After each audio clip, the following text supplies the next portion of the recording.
Everyone, అందరికీ నమస్కారం. నేను Tanuja and welcome back to my channel the travel monogram. ఏంటి బస్ చూపిస్తున్నాను అని అనుకుంటున్నారా? ఒమాన్ నుండి ఒక అన్ఫర్గెటబుల్ జర్నీ స్టార్ట్ చేస్తున్నాం. మన డెస్టినేషన్ ఏంటి అంటే వరల్డ్ వండర్ అయిన Petra. From the heart of Oman to one of the world's greatest wonders, today we are heading to Petra, and trust me, the journey itself is unforgettable. ఇది jet bus, జార్డన్లో చాలా famous transport service. Tourists అందరికీ ఈజీగా travel చేయడానికి use అవుతుంది. ఈ bus service daily ఉంటుంది పెట్రాకి. Mostly ఒక్క bus మాత్రమే ఉంటుంది, సో ముందు బుకింగ్స్ చేసుకోవాలి. బస్ చాలా కంఫర్టబుల్గా ఉంటుంది and the journey takes around 3 to 4 hours to reach Petra. Usually buses early morning start అవుతాయి around 6:30 AM everyday. Return buses మాత్రం 4 PM to 5 PM మధ్యలో ఉంటుంది. టికెట్స్ ముందుగా ఆన్లైన్ బుక్ చేసుకోవడం బెటర్. బోర్డింగ్ టైంలో పాస్పోర్ట్ కంపల్సరీగా చెక్ చేస్తారు. సిటీ నుండి బయటికి వచ్చాక మనం డెజర్ట్ హైవేలో ట్రావెల్ చేస్తున్నాం. రోడ్స్ చాలా స్మూత్గా అండ్ కంఫర్టబుల్గా ఉంటుంది. ఈ జర్నీలో బిగ్గెస్ట్ హైలైట్ ఏంటంటే ల్యాండ్స్కేప్ చేంజ్. స్టార్టింగ్లో బిల్డింగ్స్ ఉంటాయి, తర్వాత ఫుల్ డెజర్ట్ ఏరియా స్టార్ట్ అవుతుంది. ఇప్పుడు మన జర్నీని ఒక బ్యూటిఫుల్ టైమ్ ల్యాబ్స్లో చూపిస్తా. ఒమాన్ నుండి పెట్రా వరకు ఉన్న అమేజింగ్ వ్యూస్ని చూడండి, ఎంజాయ్ చేయండి.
So finally we have reached Petra.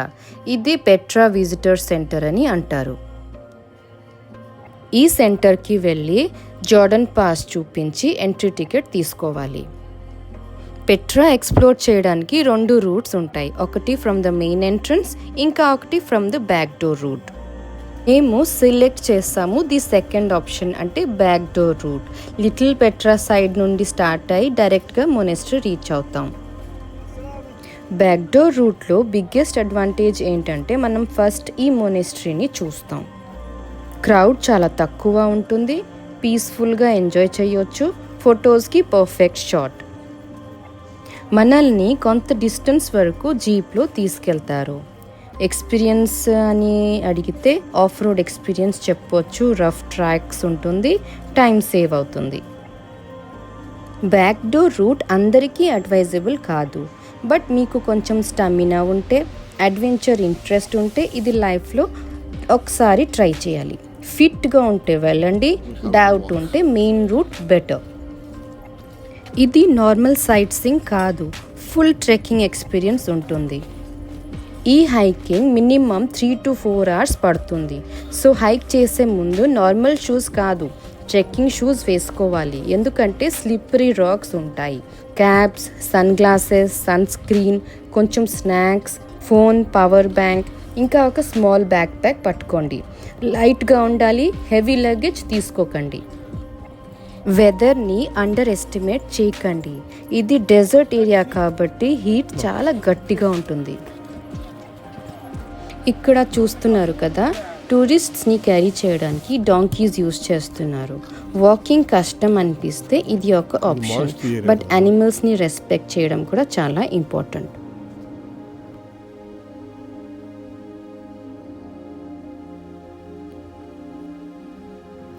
నేను నా లాస్ట్ వీడియోలో ఒక హార్స్ ఎక్కడం అయితే చూశారు.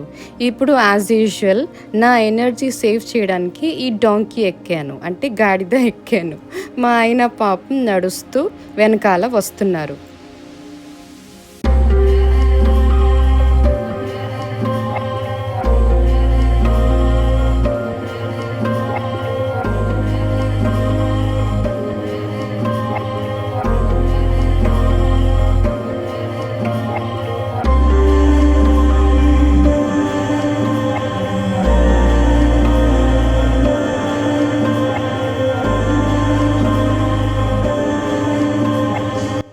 The trail starts off easy, but slowly it turns into a rugged path, rocks, sand, and uneven terrain, so you really have to watch your step.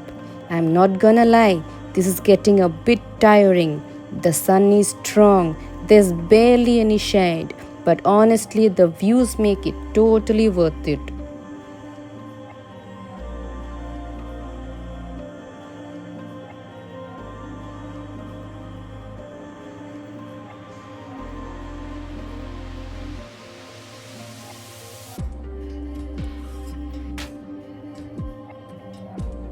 చూస్తున్నారా ఈ views? Desert, mountains, silence, nature. ఇది ఒక different world లాగా feel అవుతుంది. ఇక్కడ నుండి కొంచెం climb ఉంటుంది, స్టామినా టెస్ట్ లాగా ఉంటుంది బాబోయ్, బట్ స్లోగా వెళ్ళినా రీచ్ అవ్వచ్చు.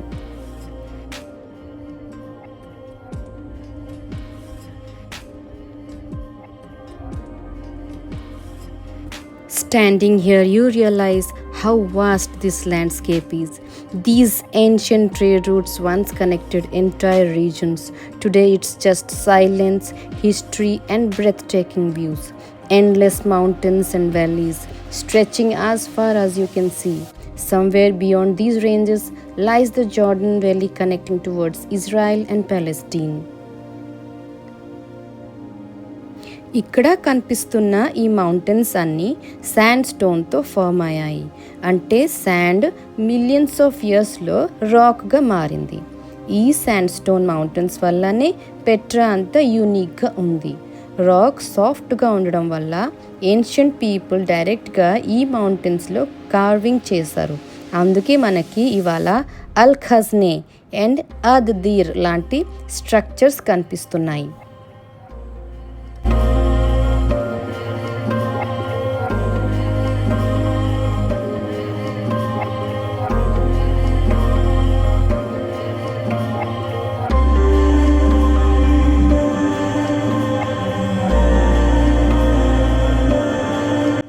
If you look closely, you can see different colors: red, pink, orange, even shades of purple. That's why Petra is also called the Rose City. Basically, these mountains were once just sand, and over time they turned into rock.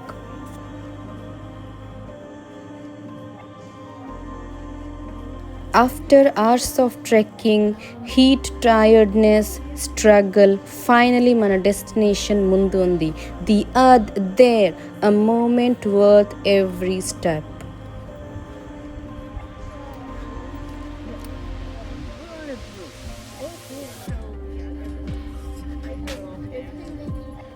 ప్రతి స్టెప్లో ఒక story, ప్రతి బ్రీత్లో ఒక struggle, కానీ ఈ moment అన్నీ మర్చిపోయేలా చేస్తుంది.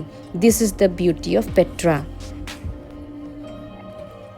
2007లో పెట్రాని న్యూ 7 వండర్స్ ఆఫ్ ద వరల్డ్లో ఇంక్లూడ్ చేశారు. పెట్రా ఒక హిడెన్ సిటీలా ఉండేది. పెట్రా స్పెషల్ ఏంటి అంటే ఎంటైర్ సిటీని మౌంటైన్స్లో కార్వ్ చేశారు. డెజర్ట్ ఏరియాలో ఉన్నా కూడా పెట్రాలో వాటర్ మేనేజ్మెంట్ సిస్టమ్ చాలా అడ్వాన్స్డ్గా ఉండేది. ఈ సిటీకి 2000+ ఇయర్స్ హిస్టరీ ఉంది. నబేటియన్స్ అనే సివిలైజేషన్ బిల్డ్ చేశారంట. ఓల్డ్ అయినా కూడా ఇంకా స్ట్రాంగ్గా ఉంది. అప్పట్లో డైరెక్ట్గా రాక్ని కార్వ్ చేయడం స్ట్రాంగ్ ఇంకా లాంగ్ లాస్టింగ్ అని అనేవారు. ఈ మొనెస్ట్రీ ఒక గుడిలాగా వాడేవారంట. కానీ లేటర్ పీరియడ్లో క్రిస్టియన్స్ వచ్చి అద్ దీర్ అని పేరు పెట్టారు. ఒకసారి ఇమాజిన్ చేయండి, 2000 ఇయర్స్ బ్యాక్ టూల్స్ సింపుల్గా ఉన్న టైంలో ఇంత పెద్ద స్ట్రక్చర్ని రాక్లో కార్వ్ చేయడం, అది నబేటియన్స్ ఇంజనీరింగ్ టాలెంట్కి ఎగ్జాంపుల్ అని చెప్పొచ్చు. మొనెస్ట్రీ నుంచి ట్రెజరీ వరకు జర్నీ చాలా ఇంట్రెస్టింగ్గా ఉంటుంది. ఇంకా చాలా ఉంది మీకు చూపించడానికి. సో ఈ వ్లాగ్ ఇక్కడే ఎండ్ చేస్తున్నాను. నెక్స్ట్ వ్లాగ్లో మనం డైరెక్ట్గా ట్రెజరీకి వెళ్దాం. Don't miss it. Until then, see you in the next vlog. Bye bye.